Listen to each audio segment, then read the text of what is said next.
I was 7 years old when I decided I hated my mother. For 27 years, I believed she abandoned me. Then one letter proved I had been wrong about everything. Before we begin, if this story touches your heart, consider subscribing.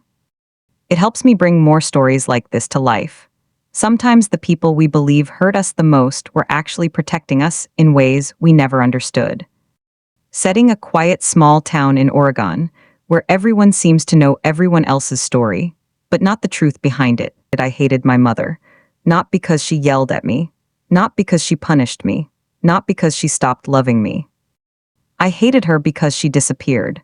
For 27 years, I believed she had walked away without looking back. Then one ordinary Tuesday afternoon, someone knocked on my front door carrying a letter that changed everything I thought I knew. My name is Emma Carter. I'm 34 years old. I work as a librarian in a quiet town where nothing exciting ever seems to happen. Books have always been easier to understand than people. Books tell you why someone leaves. People rarely do. Every morning my life followed the same routine. Wake up, make coffee, water the plants by the kitchen window, drive 10 minutes to the library, smile at strangers, recommend novels, go home. Eat dinner alone, repeat. People called it peaceful. I called it surviving.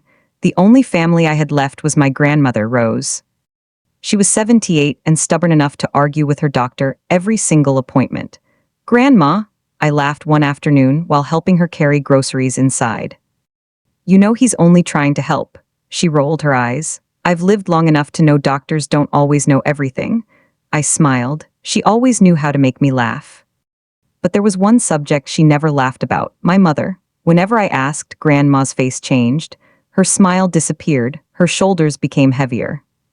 "It's better if you don't think about her." That was always her answer. When I was little, I accepted it. As I grew older, it only made me angrier. If my own grandmother couldn't defend her. Maybe she really had abandoned me. According to everyone in town, my mother left one rainy October evening.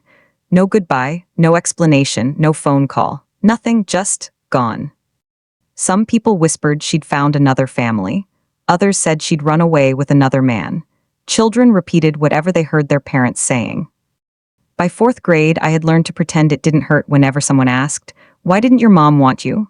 Those words followed me for years. At birthdays, at school, even at college. I learned to answer with a smile that wasn't really a smile. "I don't know," because I didn't. Grandma raised me the best she could. She worked double shifts at the local diner until her knees couldn't take it anymore. Some nights she'd come home smelling like coffee and fried onions. Still. She always found enough energy to braid my hair before school.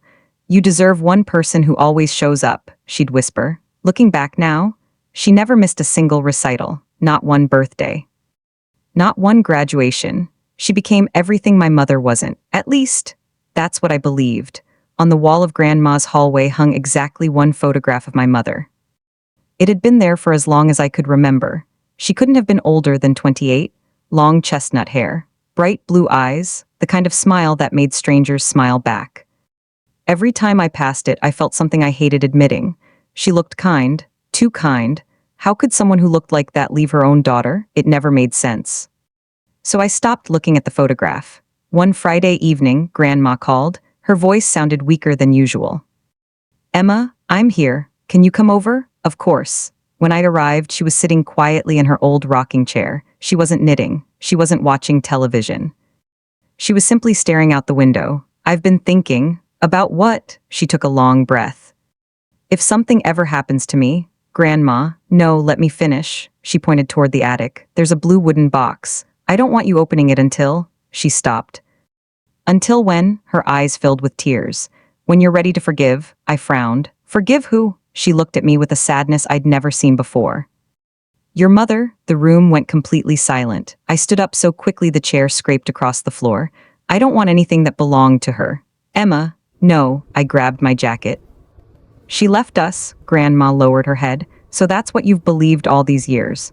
"What else am I supposed to believe?" She didn't answer. Instead, she whispered something so quietly I almost missed it. "I'm sorry." 3 weeks later, my phone rang at 6:14 in the morning. The hospital. Grandma had suffered a massive stroke. I drove faster than I ever had before. By the time I reached her room, the machines were already silent. The nurse gently placed a small brass key into my hand. She asked us to give you this. Attached to the key was a tiny paper tag. In faded handwriting were 7 words for the blue box, when you're ready. I stared at the key for what felt like forever. For the first time in 27 years, I wondered if everyone had been lying to me, not just about my grandmother, but about my mother. And somewhere above the old garage, a dusty blue box had been waiting for me all along. For 3 days, the brass key stayed on my kitchen counter. Every morning I picked it up. Every morning I put it back down. I wasn't afraid of what I might find. I was afraid of what it might change. For 27 years, my anger had been the one thing I was certain of. If that certainty disappeared, who was I? The following Sunday, rain tapped softly against my windows. I finally drove to Grandma Rose's house. The driveway looked strangely empty. No flower pots by the porch. No smell of fresh cinnamon bread drifting through the screen door. No voice calling, "Emma, wipe your shoes." The silence hurt more than I expected. I unlocked the front door. The house still smelled like vanilla candles and old books. For a second, I almost called out, "I'm home." Instead, I remembered there was no one left to answer. The attic stairs creaked beneath my feet. Dust floated through the narrow beam of sunlight coming from the tiny window. Boxes filled every corner. Christmas decorations, old quilts. School projects I had forgotten existed. Then I saw it, a small blue wooden box, exactly where Grandma said it would be. It wasn't fancy. The paint had chipped away over the years. One corner had been repaired with tiny brass nails. Someone had cared enough to keep fixing it instead of replacing it. My hands trembled as I slid the brass key into the lock. It clicked open immediately. Inside, there were no valuables, no jewelry, no cash, no hidden fortune, just memories. Bundles of photographs tied together with faded blue ribbon. Birthday cards. Hospital bracelets, a tiny pair of baby shoes, my first drawing, a lock of brown hair wrapped carefully in tissue paper, and beneath everything else, a thick brown journal. Across the front, written in elegant handwriting, were 2 words. Emma's story. My heart stopped. I slowly opened the cover. The first page wasn't written by my grandmother. It was written by my mother. If Emma is reading this, the words blurred before I reached the second line. I blinked away tears. My hands shook so badly I nearly dropped the journal. I kept reading. Then I wasn't there to tell her myself. My breathing became uneven. No, this wasn't happening. I turned the page. Another sentence waited. Before you believe anyone else. Please let me tell you what really happened. A knock echoed through the empty house. I jumped. Someone was at the front door. I hurried downstairs, wiping my eyes before opening it. Standing outside was my next-door neighbor, Mr. Harrison. He had lived beside Grandma for as long as I could remember. Eating enough? He asked awkwardly. I brought soup. He held up a container. I smiled politely. Thank you. His eyes drifted past me into the hallway. You opened the attic. It wasn't a question. You knew about the box? His shoulders stiffened. I knew your grandmother kept something up there. What? I never asked. He looked uncomfortable, then he sighed. Your grandmother carried a heavy burden. What burden? Instead of answering, he asked quietly, did she ever tell you why your mother always parked 3 streets away? I stared at him. What? Never mind. No, I stepped closer. What did you just say? He rubbed the back of his neck. I shouldn't have said anything. My mother didn't live here. He looked confused. What do you mean? She left. Mr. Harrison's face slowly changed, first confusion, then disbelief, then something that looked painfully close to guilt. Emma, his voice became almost a whisper. You really don't know. The world around me suddenly felt unsteady. Know what? He looked toward Grandma's empty living room, then back at me. I saw your mother. Every sound disappeared. I saw her. When? He swallowed. Years after everyone said she'd disappeared. I couldn't breathe.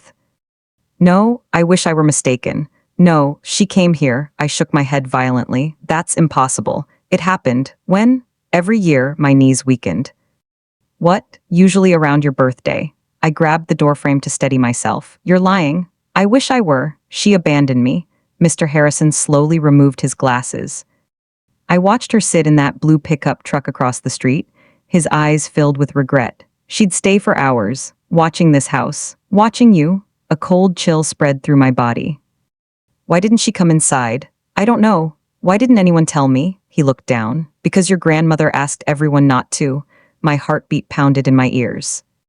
No, there were days she cried so hard she couldn't even start the truck afterward. I felt the room spinning, every memory I had built my life upon, every story I believed. Every ounce of hatred I carried suddenly felt unstable. I don't understand. Mr. Harrison reached into his jacket pocket. I've kept something all these years. He pulled out an old Polaroid photograph. The colors had faded, but I recognized the little girl immediately. Me? I couldn't have been older than 10. I was laughing while chasing bubbles across Grandma's front yard. In the background, barely visible, a blue pickup truck sat beneath the oak tree across the street. A woman sat inside. Watching me, even from a distance, I recognized her face, my mother. The date printed along the bottom of the photograph made my stomach drop. June 14. 3 years after she was supposed to have disappeared, I looked up at Mr. Harrison, my voice barely above a whisper. If she was here, I couldn't finish the sentence. He answered anyway. Then someone made sure you never knew. He glanced toward the journal still lying open on Grandma's coffee table. I think the answers you've been looking for are inside those pages. I slowly looked back at the journal. The next page was already open. Across the top, in my mother's handwriting, were the words, "The day your father found out, the drive to Willow Lake took just over 40 minutes. I'd made that trip dozens of times as a child. Grandma used to pack peanut butter sandwiches, sliced apples, and lemonade in a little red cooler. We'd feed ducks, skip stones, and sit beneath the giant willow tree that leaned over the water like it was listening to every secret the lake had ever been told. I hadn't been back in nearly 20 years. Some places become too painful to visit without realizing why. The morning air was cool as I stepped out of my car. The lake was almost perfectly still. Only the gentle sound of birds and the soft rustle of the willow branches broke the silence. I stood there for a moment, looking at the tree. It looked smaller than I remembered, or maybe I'd simply grown up. I reached into my jacket pocket and unfolded the old photograph. It was definitely this tree, same thick trunk, same broken wooden bench, same curve in the shoreline. I walked toward it slowly. "What did you leave here?" I whispered. For nearly an hour I searched, around the roots, under the bench, inside the hollow trunk. Nothing. I laughed quietly at myself. Maybe time finally won. I was about to leave when something caught my eye. One of the stones surrounding the tree looked different. Unlike the others, it had a small metal ring embedded in it. I knelt down. The ring was almost completely hidden beneath dirt and moss. Using both hands, I pulled. The stone lifted. Beneath it was a rusted metal box. My heart pounded so loudly I could hear it. The lock had long since rusted away. It opened with a gentle pull. Inside, everything had been carefully wrapped in plastic. A tiny stuffed rabbit, a silver necklace with a heart-shaped pendant, several photographs, and another letter. This one wasn't yellow, it was white, protected from the weather all these years. Across the front were the words, "To my Emma." My hands trembled as I unfolded it. "My beautiful girl, if you found this, then someone finally let you look for me." Tears blurred the page before I'd finished the first sentence.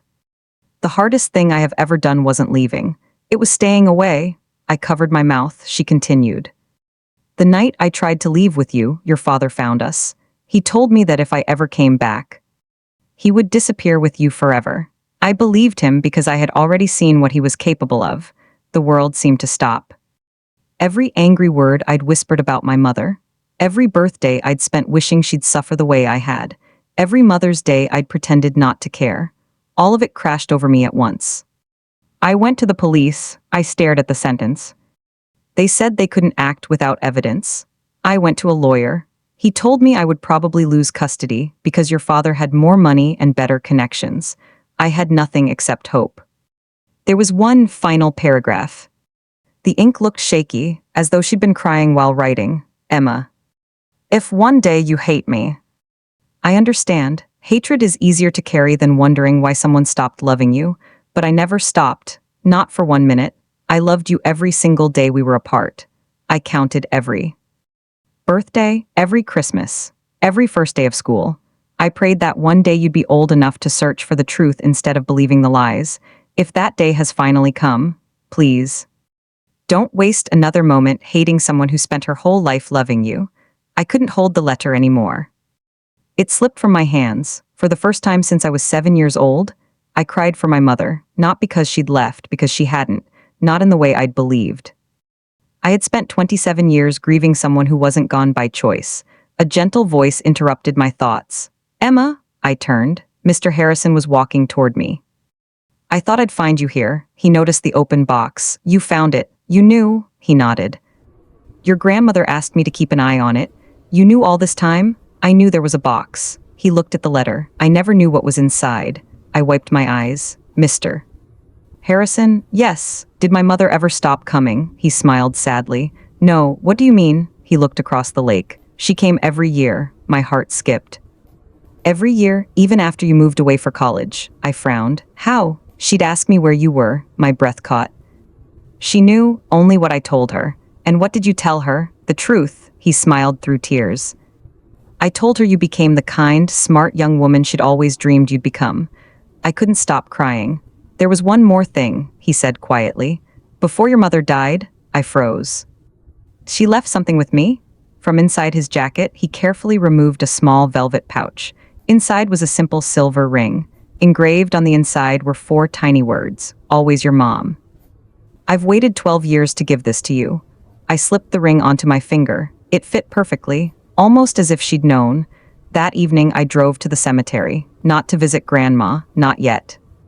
I stopped in front of a grave I'd never visited before. A small gray headstone, covered with wildflowers. It simply read, Sarah Carter 1972-2014, forever loved. I slowly knelt. For several minutes, I couldn't speak. Finally, through tears, I whispered the words I'd carried inside me for 27 years. I'm sorry. The wind gently moved through the trees. I believed everyone else. More tears fell onto the grass. I should have believed you. I placed the letter against the headstone.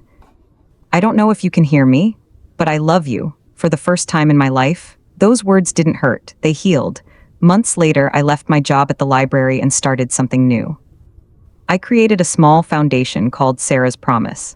It helped mothers escaping domestic abuse find safe housing and legal support, resources my own mother never had. Every woman who walked through our doors reminded me that courage doesn't always look like winning. Sometimes. Courage looks like loving someone enough to let them hate you if it means they get to live. Every year, on my mother's birthday, I return to Willow Lake. I sit beneath the old tree. I read her letters again, and before I leave, I always whisper the same words. You were never the villain in my story. You were the hero. I just learned the truth too late. Life has a way of hiding the full story behind the moments that hurt us the most. Sometimes the people we judge the hardest are carrying burdens we never see. Forgiveness doesn't erase the past. It changes the future. If you're fortunate enough to still have someone you love, don't wait for years of silence to ask the questions that matter. Sometimes the truth arrives late.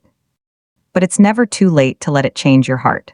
If this story moved you, let me know in the comments. What's one conversation you wish you'd had before it was too late?